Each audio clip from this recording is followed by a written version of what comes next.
Good afternoon, one and all present here. I would like to welcome you all for this quarantine webinar series 4.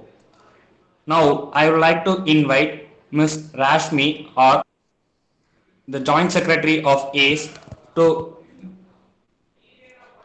give the welcome address. Thank you, Anto. Good afternoon, everyone. First of all, I would like to appreciate all your interest in exploring the opportunities in this lockdown period by joining our webinar organized by our Department of Computer Science and Engineering and Association of Computer Engineers of St. Xavier's Catholic College of Engineering. Now, I would like to extend a special welcome to our speaker, Mrs. P. Sharon Fami, Assistant Professor, Department of Information Technology, Sri Venkateshwara College of Engineering, to share her knowledge about Introduction to Data Science and Machine Learning. I welcome you, ma'am. Next, I would like to welcome Dr. R.P. Antokumar, our beloved HOD of Computer Science and Engineering, for his wonderful support to conduct this webinar. I welcome you, sir. Next, I would like to welcome Mrs. S.L. Sonia, the Faculty Advisor of ACE, for her constant moral support. I welcome you, ma'am. Last but not the least, I would like to welcome all the participants and coordinators to actually participate and gather knowledge to lead this webinar successfully. Thank you. Now, I would like to invite Ms. S.L. Sonia, the Faculty Advisor of ACE, to introduce the Chief Guest.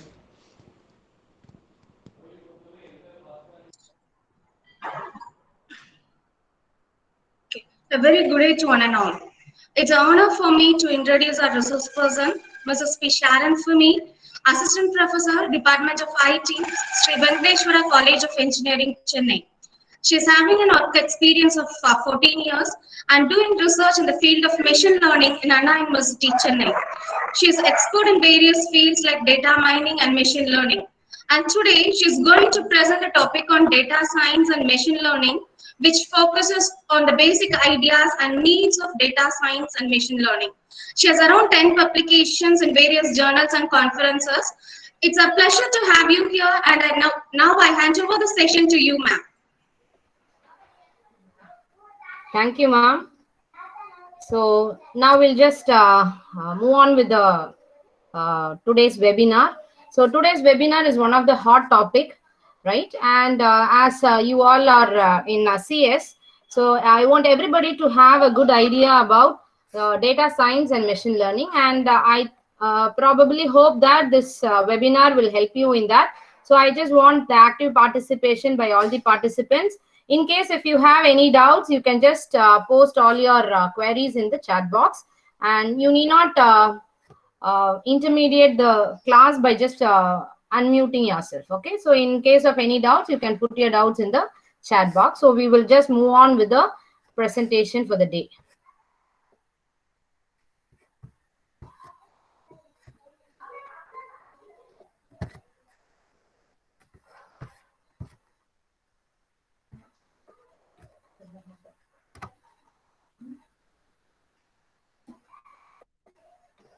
Okay, ma'am, is my presentation visible? No, ma'am.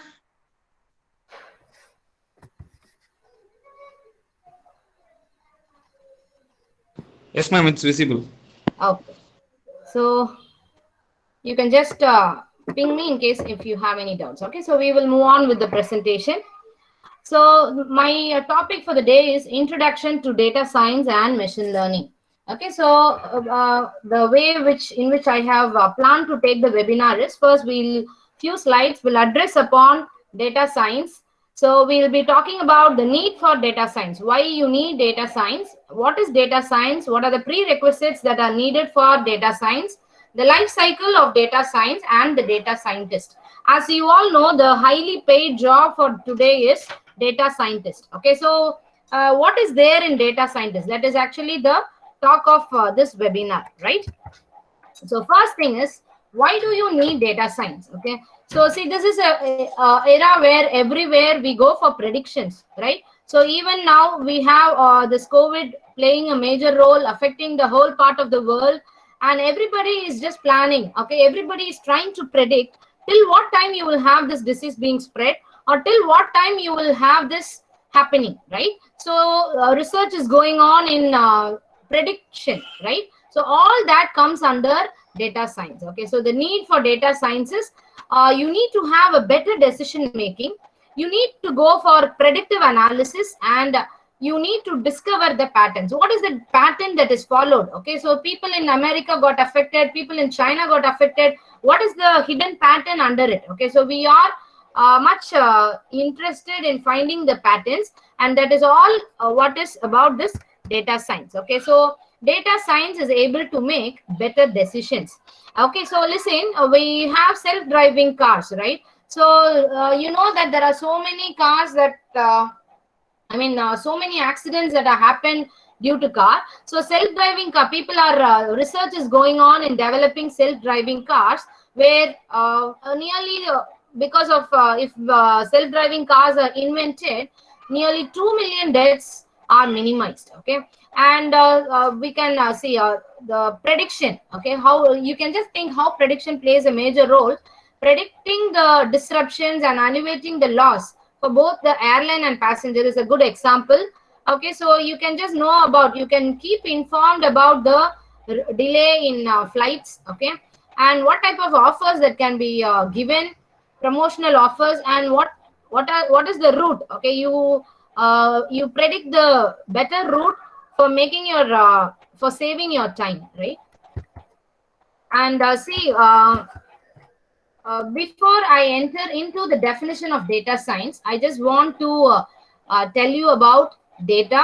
Okay, where we find this data and what is the volume of data that we have now. Okay, so lots of data is being collected and warehoused, which means we collect the data. There are so many heterogeneous sources from which we get the data.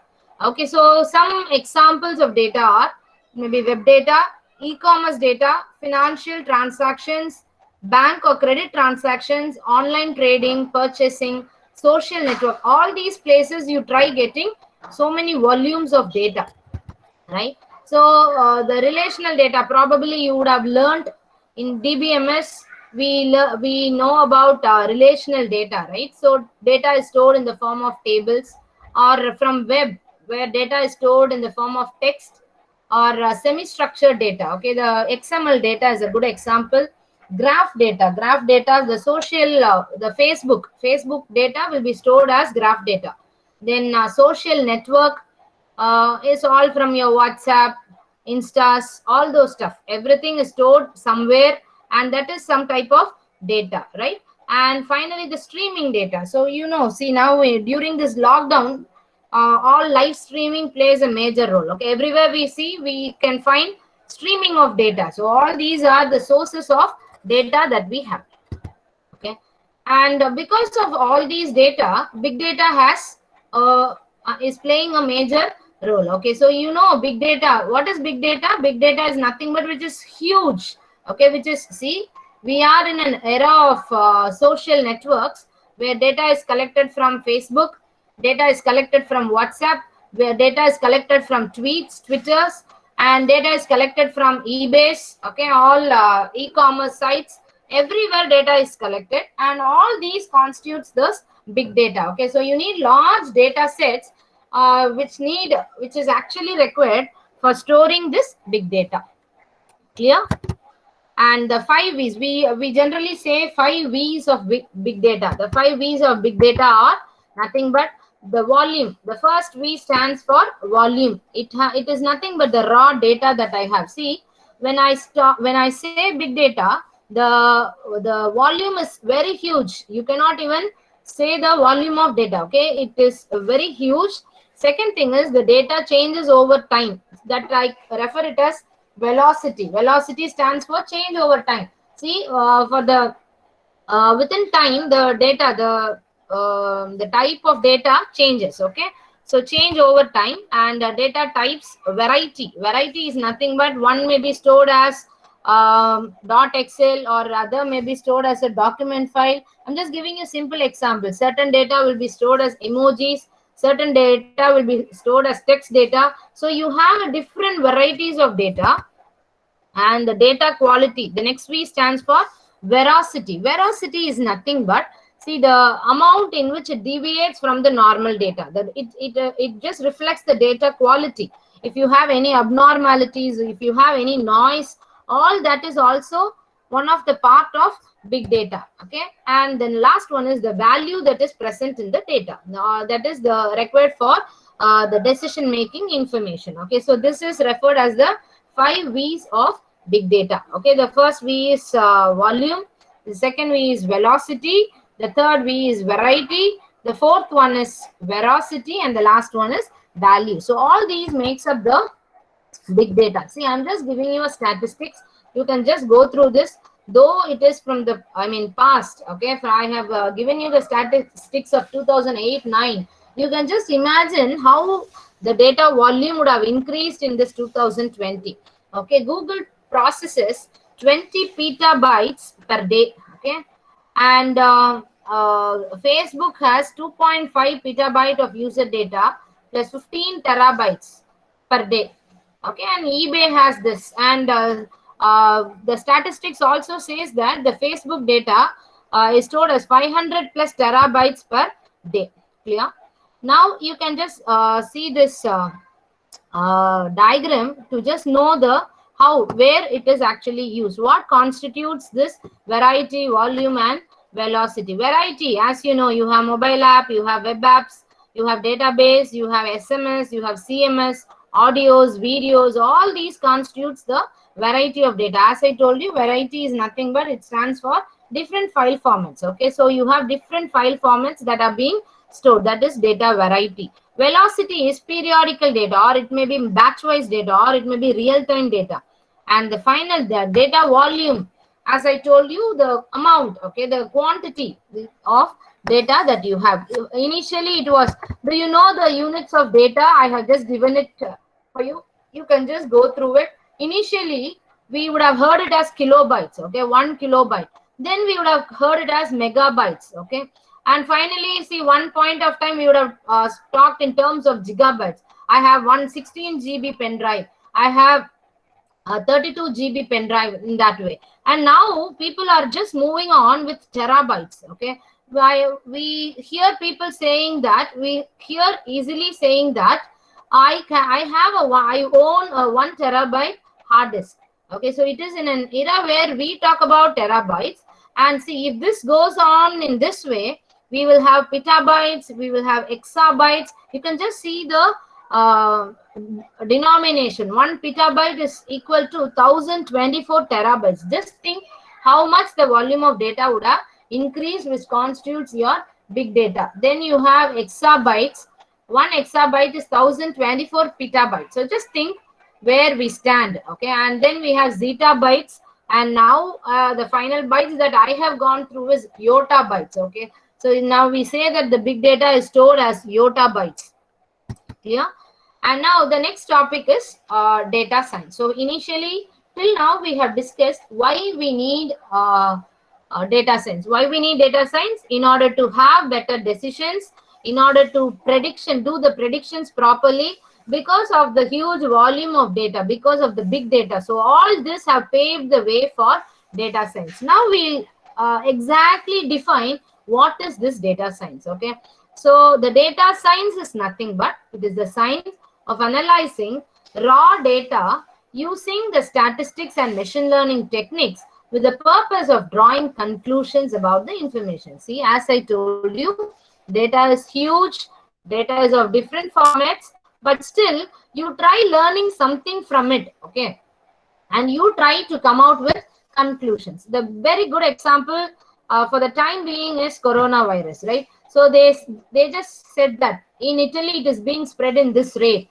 So probably in India, it may hit this many of deaths, okay? This many deaths will occur. So what actually happened? We analyzed the raw data using the statistical modeling techniques and the machine learning techniques, and we drew conclusions which are used for the present and the future, okay? So this is actually data science. It is the science about the data, or in other words, it is the knowledge about the data that is going to help you in drawing some conclusions. Are you able to follow? And the actual definition or the actual term in which I can give data science is It is the science of converting the collected data to useful knowledge. Okay, so now I'm telling you that I have raw data, which means it may be of different types, different formats, everything, and I'm converting that data to useful knowledge, and this process is referred as data science. So this involves various steps, which we will be going through in this forthcoming slides. Okay, so the ultimate aim of goal. Okay, so see, the at the end of the seminar, or at the end of this webinar, I want at least you to take out few points. One among that is, what is the goal of data science? Okay, it just takes raw data and it converts it into data products. Okay, you get useful products or useful conclusions from the raw data, which may be huge, which may be of different types, okay, and which may be of different velocities. Okay, so that is the ultimate goal of data science. So what is this data science about? Is it a subject called data science? No, it's not in that way. It is a combination of different areas like mathematics, your domain knowledge, and computer science. Okay, so how is computer science involved? With the raw data, I don't actually use the data directly. I do some processing, and after that only I am trying to apply my mathematical models. I do my statistical research, I apply my machine learning, and I try to arrive at conclusions. Okay, so all this product put together forms your data science. See, a domain of this, a subdomain of this is machine learning, which we will be going through in today's webinar. Okay, so data science has its widespread, which involved all these areas. Okay, mathematics, with especially statistics. What is statistics? It just talks about the it is nothing, you can visualize it as a graph, okay, where you will have the variations, okay, where you will have the distribution of data. Okay, that is statistics. Then it is advanced computing, and then it is visualization, the mindset of the hackers, the domain expertise, then data engineering, and so on. Okay, so all this put together is your data science. Again, to be precise, it is the science about the data, or in other words, data about the data, helping you to draw some conclusions. Okay, so as I told you, the important prerequisites of data science, being computer engineers, okay, is machine learning and some knowledge, computer programming knowledge. Okay, so machine learning is the backbone of data science. So we will learn what is this machine learning. We will talk about the types of machine learning, all those stuff. Okay, then you have mathematical modeling. It is used for making fast calculations and predictions from the known data. Then you have statistics. It helps you to obtain better results from the data. And then you have the programming knowledge. Yeah, so mostly we'll be using Python or R for data modeling. Okay, so all these are the prerequisites for data science. Okay, so now we'll move on with data scientists. See, you know, the highly paid job. Okay, people are, when you just Google and find the highly payable jobs, the first one that will pop up immediately is data scientist. Okay, well, the reason behind it is that you are actually doing an analyzing part. You're trying to bring out some conclusions which will help you to predict something in that is going to happen in the future, right? So data scientists play a key role. So only because of data scientists, you will know about the secrets that are hidden inside the data, okay, which will really helps to improve the business, which will really helps to progress in your own way. Okay, so data scientists play a key role realizing the opportunities presented by the big data. So what is their job actually? Okay, their job is from the data, you try to find a structure, you find some patterns hidden in it, and you advise the executives on the implications for the products, process, and the decisions. Okay, so the job of data scientist, in other words, you need to dig around the data, which means you need to have an eye upon the resources from which you get your data. That is your first point. You need to dig around the data. Next is you have to do the preparation. Okay, as I told you, data will be of different formats. One may be in JPEG, one may be in PNG, one may be in doc, one may be in PPT. So from that, you need to actually clean the data, or you need to merge everything into a particular model so that it can fit into some hypothesis model. Okay, so once you find the data, you discover the data, you clean the data, and then you hypothesize the model, and you exploit, you bring it into practice. That is your large scale exploitation. And finally, you evaluate or you interpret. What is evaluation or interpreting? From this, you try to learn something, and in case you need more data, you again start your digging process. So this is a cyclic process which will happen again and again whenever there is a need. Okay, so this is your data steps involved in the data scientist life. Okay, so now so all that put together as life cycle of data science. So what are the steps that are actually involved in the life cycle of data science? The first step, so from this itself you will have an idea about the steps involved in data science. Your first step is discovery. You try to discover the data, you try to find from which source you are going to take the data. That is your first step. Next is data preparation. Data preparation is integrating the data. You bring everything to single form, you remove the unwanted details, you remove all the missing values. All those stuff will be done in data preparation. Then you will have data modeling or model planning. You plan a model for it, you build a model, you communicate it to your end user, and you put it into practice. So this is your general steps in the life cycle of data science. Okay, so you understand your problem statement, you understand from where you're going to find the resource. Then you do data preparation. Data preparation involves data munging. Data munging is nothing but manual process of cleaning the data. Then data integration is nothing but you replace all the missing values, you split your data into training data and test data, and then you transform it. Transformation is a key role because transformation will help you in integrating everything to a single data format. Then you plan your model. Okay, you understand what is the relationship between the variables and to see what the data can tell us. Okay, you try to find what is hidden in the data and you plan a model for that. See, already in the data preparation part, I told you that the data will be split into training and test data.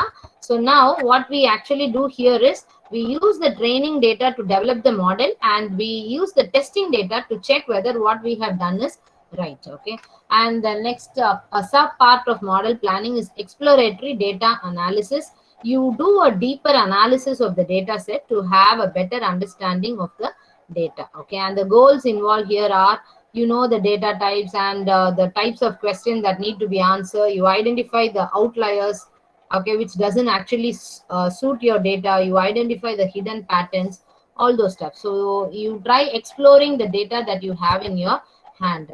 And once the data model is planned, you try building the data with the various tools and techniques that we have, and the data is transformed with the goal of discovering what is useful information we are going to discover from the model that we have built. So once the model is built, the key findings are identified and we convey everything to our stakeholders. Okay, and the last one is operationalize. Operationalize is nothing but you make your model into an active part. Okay, so it just plays a major role, and again, in case if there are any bugs or anything, you again try finding your resources and the process continue. So these are the steps involved in building the in the data science. Clear? Now we will move on with the machine learning. So see, do any of you have any doubts, or shall I proceed? Yes? Yes, shall I proceed? Okay, thank you. I'll just continue with this.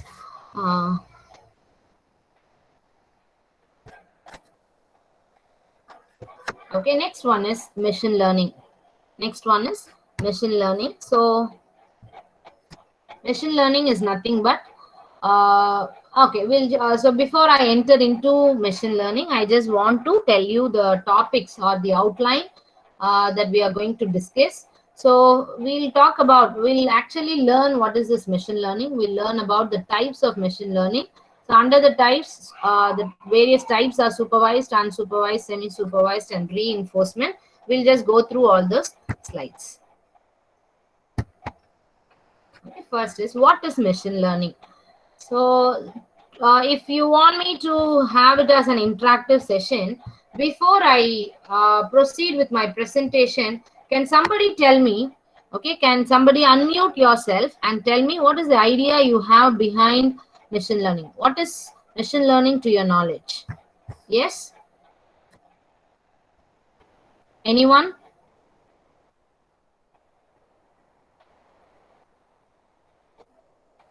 Yes, can somebody unmute yourself and tell me what is machine learning? You would have heard about machine learning, right? So machine learning is not a new topic. Machine learning is the key role of the day. So can somebody tell me what is machine learning? Yes? Okay, then I will proceed with my presentation. So machine learning, see, as the name says, machine learning, okay, we help the machine to learn. Okay, this is the basic idea behind machine learning. Now we will just go through the slides, have an idea. Machine learning is a branch of artificial intelligence. Okay, machine learning is nothing but a branch of artificial intelligence that concerns about the construction and study of systems that can learn from data. So listen, if you observe closely, you will understand machine learning. Okay, the name itself clearly says machine learning. I observe a system, I learn something from it, and I make my system to make the future predictions. Okay, that is actually the idea behind machine learning. Okay, so we have various algorithms which helps us to improve the performance at some task with experience. Okay, optimize. Our ultimate objective is you need to optimize the performance criteria using the past experience. Okay, so before I move on with this, to have a better idea, I will actually tell you an example and then I will move on with the slides, because nobody answered me what is this machine learning. So I will just tell you, see, we have weather predictions, right? We have weather predictions. We earlier had Ramanan coming up and saying that today there is a possibility that it will rain. These days, there is a possibility that the southern places will get monsoon. Okay, they'll have monsoon rain. How is that possible? He is just a person. He is monitoring all those satellite data. How do you think it is possible? Yes? Any answers? Any answers, or you want me to take it away? Yes. So actually, the past data, okay, see, from say for example, hundreds and hundreds of years data will be stored in the database or stored in the warehouse, which will be actually mined, okay, which will be actually applied to a machine learning algorithm, and this algorithm will tell you how to do your future prediction. So if in 1880s there was a time where this type of moisture, this type of fog was there, and this type of rain happened. So they have huge volume of data. So all that data will be taken into consideration, and based on that, the future predictions will happen. Okay, so this is a very good example for machine learning. Clear? So now I try projecting you the various definitions given by persons. So according to Ethan Alpedin, machine learning is programming computers. Okay, you program your computers to optimize the performance criteria using the example data or the past experience. See, keep one thing in your mind: machine learning, you make machine to learn. How do you make your machine to learn?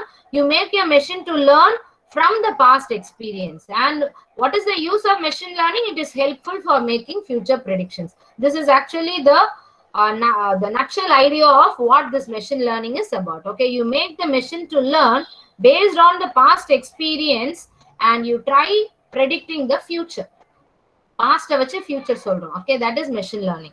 And according to Kevin P. Murphy, the goal of machine learning is to develop methods that can automatically, see, this is a key point. you learn data and you automatically detect something. Okay, you don't do the programming part, you do your training part. The programming part and prediction part will be automatically done by the system.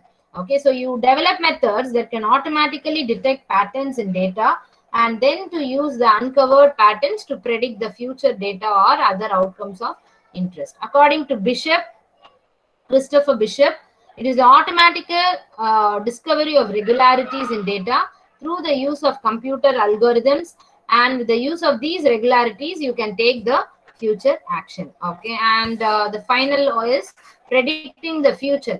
This is a very simple thing that I want you to take home. Okay, machine learning is nothing but predicting the future based on past. Okay, what is machine learning? Machine learning is nothing but you predict the future based on the past experience. Okay, so we all are computer engineers, right? So computer engineer, till now, till your final year, how will you do your programming?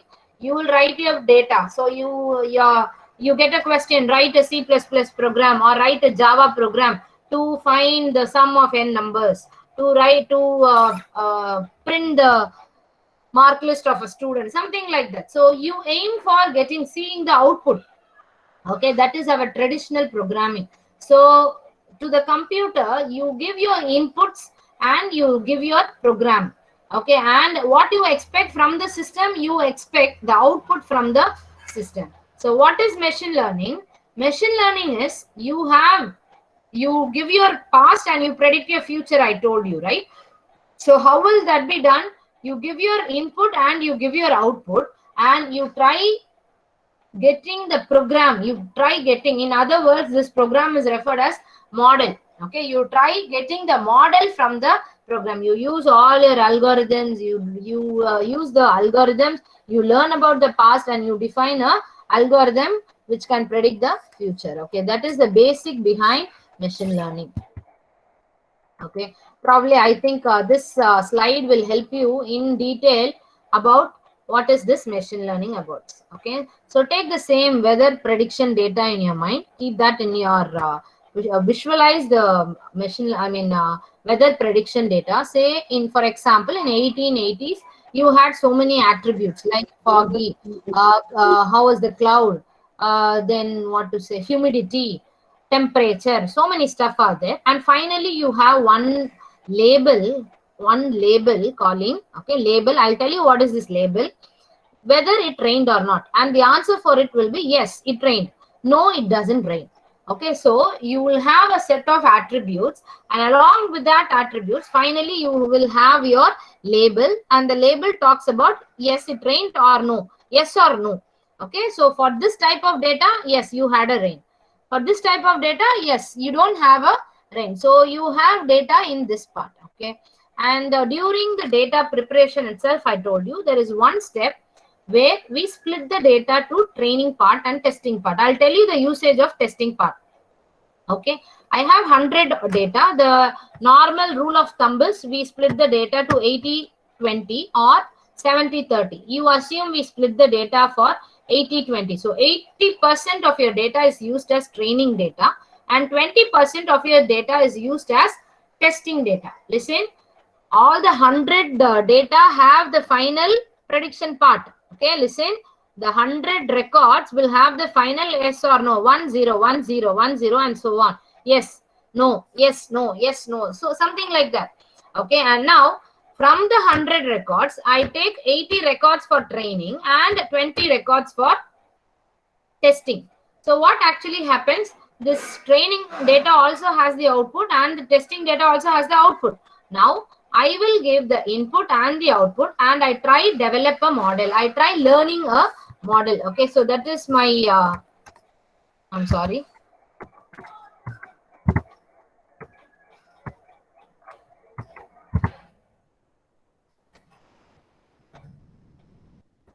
Okay, so this model is developed. This model is developed by using this training data. Okay, so I take 70% of the data. I take 70% of the data. I use some algorithms or I find some, I have the output also. I have the input, I have the output. From that, I try learning some model. Okay, and now what I do is I have a model in my hand now. With that model and with the testing data, see, you know, testing data has the output also. We leave the output, we'll give the input to the model, and we will check the output from the model that has been developed. If this matches with the original result, I say my model is good. From this only we calculate all the accuracy, how accurate my model predicts. Is my model 100% accurate? What is the meaning of 100% accurate? For all the testing data, if it is going to produce the same result as that is already present with the model that I have developed, I call that as a 100% accurate model. Okay, but it is very difficult to obtain a 100% accurate model. So only we hear people saying that, Ramanan also will not say it will rain. He'll say there is a 90% probability that it will rain, because we don't have 100% accurate model. We can develop, we are close to 100, okay, 99, 95, something like that. It cannot be 100. So we say there is a probability that it rains. Okay, so now we will move on with, so hopefully you would have heard better understanding of what this machine learning means. Now we will move on with the types of machine learning. Okay, what are the different types of machine learning we have? Okay, the major types is supervised, unsupervised, and then comes reinforcement. Semi-supervised is a part that includes supervised and unsupervised. So I am not much bothered about semi-supervised. I want everybody to have a better idea about what the supervised and unsupervised learning means. See, if you are in second year, third year, or final year, okay, so it is you need to know what is the supervised learning. You need to know what is this unsupervised learning, because machine learning is the talk of the town now, right? So now coming to supervised learning. Okay, see, the outcome or output of the given input is known before itself. This is called as supervised learning. We generally say this as label. The label of the data is known. What is label? In weather prediction, what is label? Yes or no? Yeah, it rained. No, it doesn't rain. Rain, yes or no? That is the label. Okay, what is the conclusion of that particular record? That is label. So we know the outcome or the output for the given input. Okay, so this is called supervised learning. Whereas in unsupervised learning, you will only have input, you will not have any output. Okay, so that is called as unsupervised learning.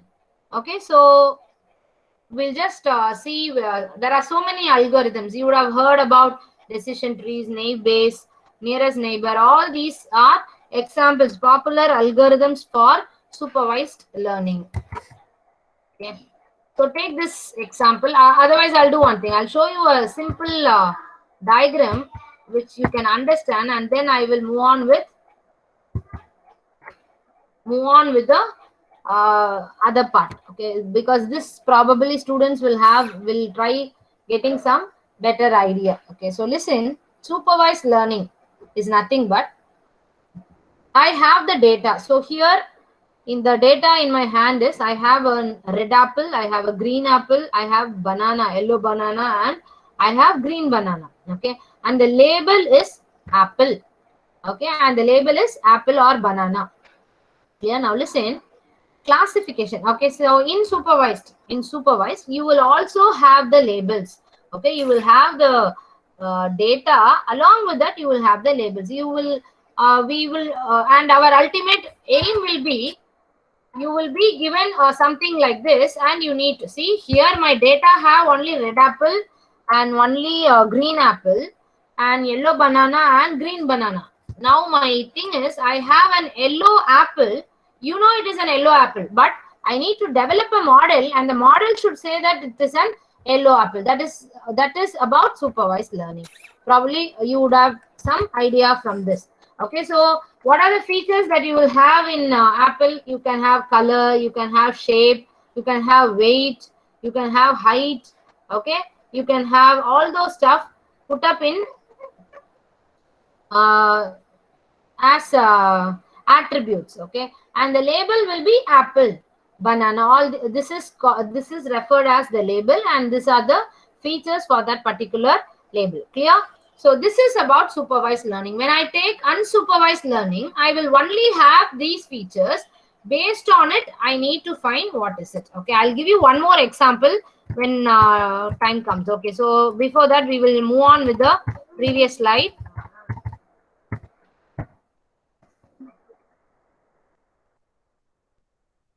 Supervised learning, as I told you, you have your training data. From training data, you have feature vectors. So feature vector is nothing but shape is one vector, color is one vector, everything, all that are feature vectors. Okay, so from the data, feature vectors will be taken as input along with the label. Label is nothing but apple, banana is the label. All that will be given as input to the machine learning algorithm, and from that I will develop a model. Okay, and now listen, the second testing data, this is your training data. The first blue arrow refers to your training data. Your second part is the testing data, and the testing data, from testing data I will take the feature vectors, and again I will give it as input to the predictive model, and I check whether I get the expected output. So this is the idea behind supervised learning. Okay, so supervised learning have two types. One is classification and the other one is regression. Classify, the name itself clearly says apple, yes, but apple, banana. If I say it in that way, okay, if I have some, we predict one of the values in set of values, 0, 1, yes, no. Okay, all these are categorical response, apple, banana. All these are classification. All these type of problems comes under supervised learning classification. Okay, where the data can be separated into specific classes.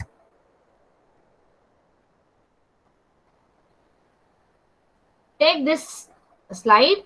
The mathematical representation of supervised learning is being given.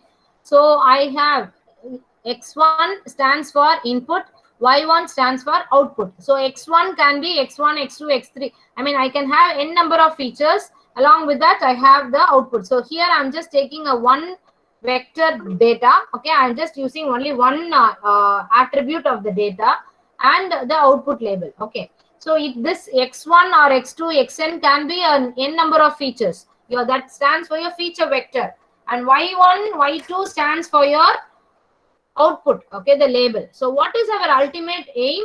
I need to find a function on this input labels, to predict y given your x. Okay, did you hope you are able to follow? This is the mathematical way of mapping my supervised learning definition. If you have x1 comma y1, x2 comma y2 and so on, you need to find a function f of x so as to predict y. Clear? So this y may be a categorical, that is referred as classification. 0 or 1. 0 stands for benign, 1 stands for malignant. Okay, so this is your classification technique. So as I told you, you can have yes or no type questions, or you can have multi-class classification. Say for example, it may be you have a data set where you have apple, banana, grapes, cherry, so on. Okay, so that becomes a multi-class classification. You need to classify, and you need to classify it into a different type. Okay, so is this picture a cat, a dog, a tiger, and so on. So that is multi-class classification. Binary classification will give you the output yes or no. Okay, now these are some of the applications for classification. Medical diagnosis, he has the disease or not? Yes, no. Face recognition, is this particular person or not? Pattern recognition, all this comes under classification. Now we will move on with regression. Okay, regression, see, very simple. The same objective. Regression is a subtype of supervised learning. Only thing is, I need to find a value. Okay, see, I need to find a value for my output label. Okay, so here x1 comma y1 will be some value. Say for example, I need to predict the price in Chennai. Okay, I need to buy a flat in Chennai, so I need to find the value to be purchased in some particular place in Chennai. What will be done? You collect all the past history, you try doing your supervised learning, you try to apply your machine learning algorithm, you try with the value, and you come up saying that yeah, you can own a flat for 25 lakhs in this particular place. Okay, you can own a flat for 50 lakhs in this particular place. So this value is called as regression. You predict the continuous response value. Okay, so it may vary from minus infinity to plus infinity. That is regression. So classification will give you yes or no output, or 0 or 1, or it may be multi-class. This.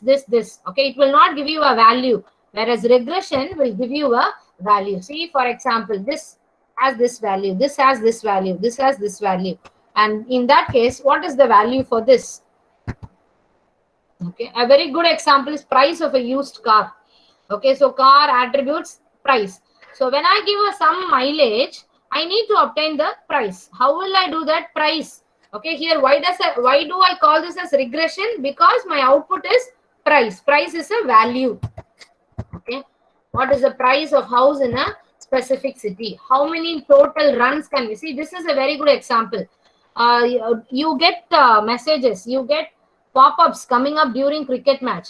What do you expect? How much do you expect Dhoni will get in this particular match? Just you can put it as message, and you can just do your you will have some lucky draws, right? So how do they do that? They use some regression model. Sometime you will get some prediction saying that in this match we expect Dhoni to get 95 runs, or sometimes like this. In this ground, people can get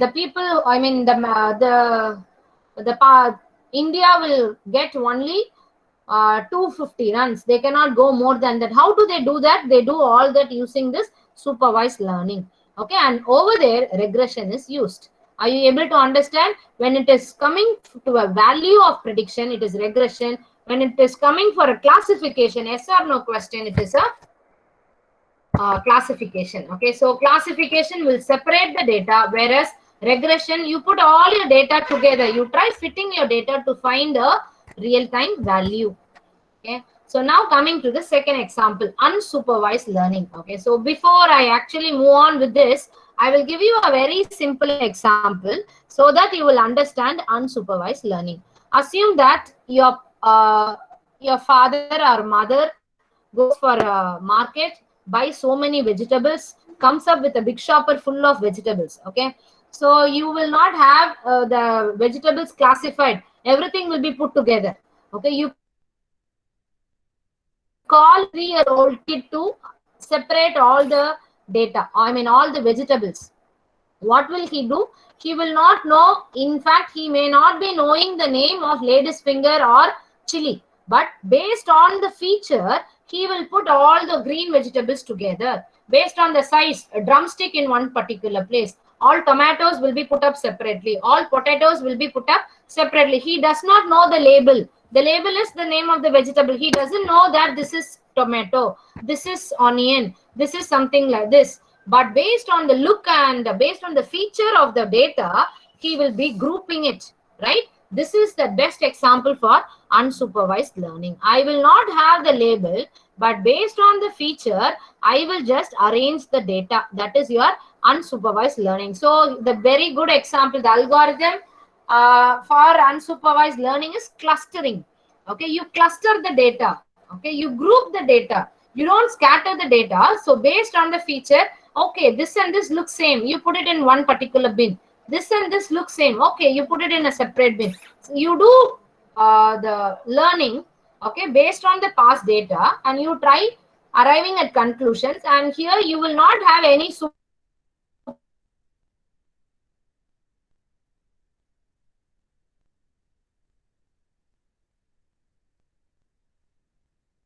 okay, y1 is your output. Here you don't have output, and so only this is called as unsupervised learning. So clustering is a very good example for unsupervised learning. Okay, so here please see the diagram. You will have a better idea. You take your input, you obtain all the features from it, and you give it to your machine learning algorithm. Which is missing here? The output is missing. You will not have any labels. Okay, similarly for your training testing data also, you give your data, you take out the features, you give it to the model, and you try obtaining the cluster ID or the likelihood, how close they are. Okay, what is the similarity between them? Everything will be obtained. That is your unsupervised learning. Clear? See the very good examples. The applications of unsupervised learning are specified. Given news article, see Google search பண்றோம்ல, Google search பண்றோம். How do you think you get the data put up over there? They use some type of clustering algorithms. Okay, in the type இப்படி இருக்கு. So you group all this. You bring based on given news articles, you cluster into different types of news. Given a set of tweets, you cluster based on the content of feature. The content of types, they are the features. Okay, and given a set of images, you cluster them into different objects. Now, if I show you this diagram, what obviously you do, you put the apples together, you put the bananas together. You don't have any label saying that it is apple. See, and the important thing is, even I will not have any label saying this is banana, but I will do clustering. I will put these two together and these two together. When I get a test object, I will check to which test object it is close, and again I will put this particular apple also to the that object. There is no label as apple or banana. Okay, only by the features I know they have some close similarities, and I will put it together. Okay, so this is referred as unsupervised learning. See, it has wide usage: farming clusters, social network analysis, astronomical data analysis, market segmentation, everywhere. See, whoever is close, whoever have similar features, you put them together. That is your unsupervised learning. Now coming to semi-supervised learning, it is in between supervised and unsupervised. See, semi-supervised and all is used in research purposes. We don't actually have it, but just to know, I have just added this. Supervised and semi-supervised put together, which means most of the data will be supervised. You will have few data which are unsupervised, or most of the data is unsupervised. You have few data which is supervised. You try arriving at predictions, you try arriving at conclusions from all those things. And finally, okay, we have the reinforcement learning. See, this is a very important, very nice learning technique. Okay, there is no past data. Okay, you don't have any past data. You don't have anything to teach you, anything to train you. You are being exposed to an environment where you train yourself. Okay, by trial and errors, you train yourself. Okay, the very good example is gaming. Okay, say initially you can take any game. Okay, nobody, you will not see is there anyone who goes read the instructions and then start your game? No, you will not do that. You will directly enter into the game. Once you will play it, suppose if there is some punishments you given, you understand that okay, this should not be done. If you get some bonus points, you understand that okay, this is what you should aim at, right? So you take decisions by yourself by trial and error. That is a good example for reinforcement learning. Clear? So it by the rewards and punishments that you get, you make decisions. You make accurate decisions based on your feedback that you receive. Clear? The machine learns from the experience, past experience, and tries to capture the best possible knowledge to make accurate decisions based on the feedback received. Okay, so there will not be any label, there will not be any features. You do trial and error methods to know what is what. Okay, and then you have applications. The important applications are game playing, then robots. The robots also have they learn by themselves. Okay, this way you should go, this way you should not go, all that stuff. Okay, and finally we have an example, backgammon example. You would have learned in artificial intelligence. So you learn by yourself. That is the ultimate aim that I want to tell you about reinforcement learning. Even see, you can take this as a simple example. A toddler, okay, a small kid, if you say that if you touch that it will be painful, the kid will not understand. But if he or she goes and touches it and gets something from it, and he learned that okay, we should not go and do that. Okay, so this type of learning that you learn by yourself is called as reinforcement learning. So final conclusion of what we have learned in ML put together. So the main part is supervised. Types of machine learning is supervised learning, then unsupervised learning, reinforcement learning, and under supervised learning, two major classification. One is classification and the other one is regression. Okay, so classification, you aim at yes or no answers, and regression, you aim at some continuous value answers. Unsupervised learning, we didn't discuss about dimensionality reduction because that is a huge area. We'll skip it out. We learned about clustering. So how do we cluster if we don't have labels? Okay, then you have reinforcement learning. How by trial and errors you try learning things. Okay, so that's all about machine learning, and thank you. So you, in case you have any queries, you can just ask your doubts. Yes, any doubts?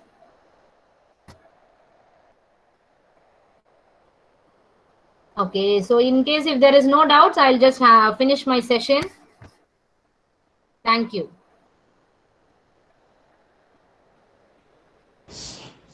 Thank you, ma'am. It was wonderful session. Thank you.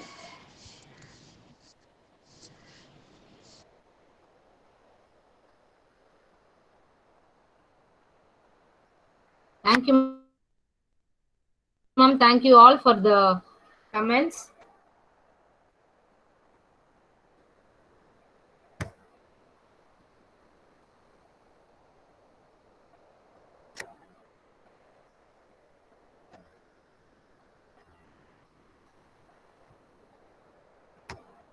Thank you one and all. So in case if you have any queries, you can just post your queries in the chat box. I'm just going through it.